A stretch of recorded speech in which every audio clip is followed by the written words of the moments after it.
All right, Joe, man, it's Nick. Hey, I'm sorry it's taken me a few days to get back to you.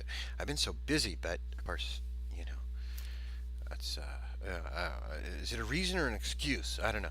Um, anyway, yeah, great animals, man. Um, Animals as property. You know, um, I critique property sometimes, and every time I do, I get attacked by you two people who accuse me of being a socialist or a communist or something. Uh,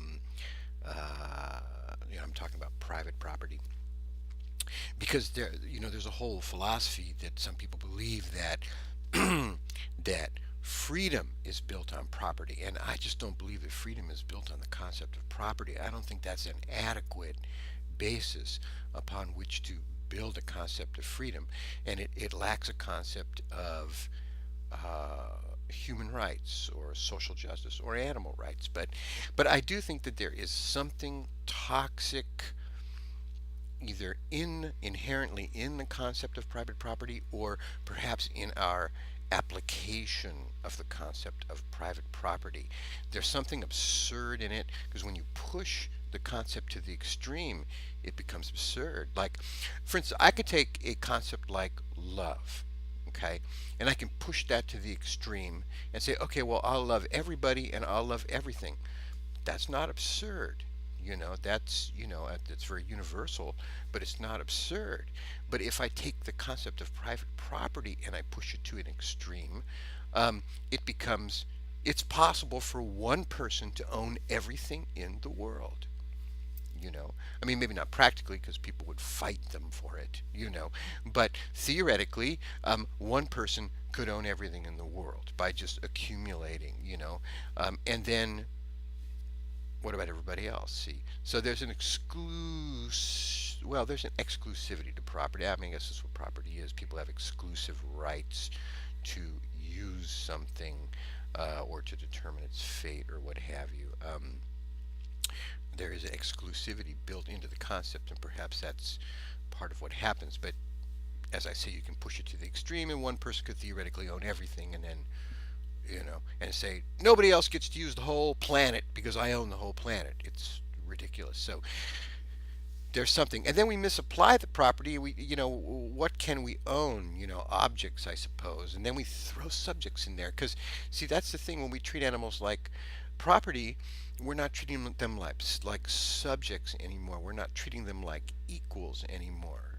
Not affording them that, and I believe that they're equals. I don't believe that we're superior to animals. We're different than animals, but I don't believe we're superior. Um, I don't believe we have some inherent superiority. Like what would make us superior? you know. Um, so anyway, they just strip all the subjectivity out of an animal. It just becomes something we use. We farm it, we eat it, we do whatever with it. Instead of having like a real relationship with it. I mean, um, um, well, part of this is just the commercial nature of our society and stuff. I was thinking, watching your video and after watching your video, that in a way, as time has gone by, it seems to me that we've made everything more of an object. I mean, even the tools that we make. I mean, I assume at one time when we were making our own spears, that was a very personal process where you made your own tool, and when you looked at it, you could tell that you made it. It had your individual stamp on it. It had meaning for you. And maybe there was also a participation mystique where you felt that it was imbued with your identity, perhaps, but then it was an extension of you. Um, and I suppose in those days, giving a gift was a really meaningful thing because you were sort of giving a symbol of yourself or a part of yourself. Um, then we go through history, and then you have people sort of artisans, and they're making things that other people will use, so they're releasing them out of their own sphere, but there was still care taken in it and years of mastery involved, and it still bore an individual stamp. You could look at a cabinet by a master cabinet maker and say, wow. I mean, you can almost sort of see the mark of an individual behind it and admire the craftsman, whoever that person was. You could stand back and admire it and say, wow, who did this? And really stand in admiration of somebody that was invisible to you, really. But now we're in an age where everything is just mass produced, a little identical units and like a identical little square television set, and you don't stop and say, wow, what a nice piece of work. It's just an object now, you know.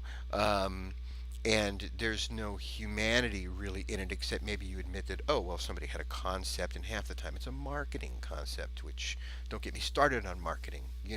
um, so in a way, we've sort of made more and more everything an object. And animals too. Um, it's the strangest thing. I mean, property is a strange thing. I mean, I could go on about it. I mean, it's a complex thing, property, and the whole concept of property. I mean, the only good thing you can say about treating animals like property is that keeps other people away from taking your animals, taking your pets. So it gives you sort of rights. And then I was thinking, well, what are these rights? I mean, we're really, there's always two risks from our fellow human beings, two essential risks, or maybe three essential risks, okay? They'll harm you, or by extension, your family. So they'll cause you harm, or they'll rob you, or they'll enslave you. Those are the three things. And of course, so they'll cause you harm, or they'll take your property, or whatever sustenance there is, right? They'll rob you, or they will turn you into property, which is to render you the ultimate object. I mean, Aristotle's definition of a slave was that a slave was a human tool. So I don't know what it is in human nature that does this, but we tend to, I mean, humankind just exploits. It's the strangest thing, and we exploit animals. But I mean, I think if we related to them more on a subject level, because animals are powerful. I mean, animals are just powerful things. I mean, I was at the Paris Zoo. I was in Paris. I went to the zoo. I didn't care about the Eiffel Tower, but I thought, whoa, a zoo. I'll go there. And the animals were fairly happy at the Paris Zoo. I mean, I don't like zoos really. And I always get in trouble there too, because I'm one of the guys who goes over the rail and tries to touch the animals.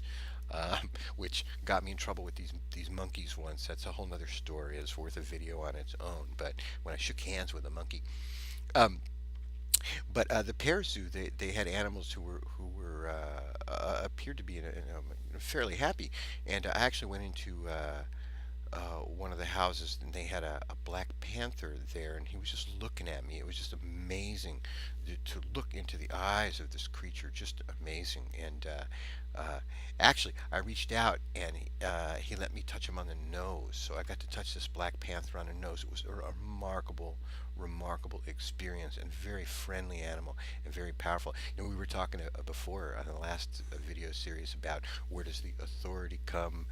Where do we get authority? Do we have authority with animals? I was thinking, yeah, it'd be funny to be walking around thinking you have authority over the animals, and be in the jungle in India, and some tiger jumps out and he's going to eat you, and you say, stop, I have authority.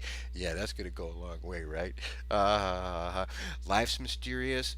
I don't know what it is about life. I mean, it's incredibly clever. I mean, I guess there's no perpetual motion, and the way life gets around that trick is it consumes itself and generates a new generation of life, so that it does this trick so that the species will perpetuate, right, like perpetual motion, but the individuals will not, because I guess there's this law that individual things cannot have perpetual motion or something. But it's a really clever solution. But the fact that life consumes itself, well, some life doesn't. I mean, some, like algae, is probably the most positive karma creature in the world. It just my understanding of algae, right? It just processes sunlight, and everything else is just eating each other.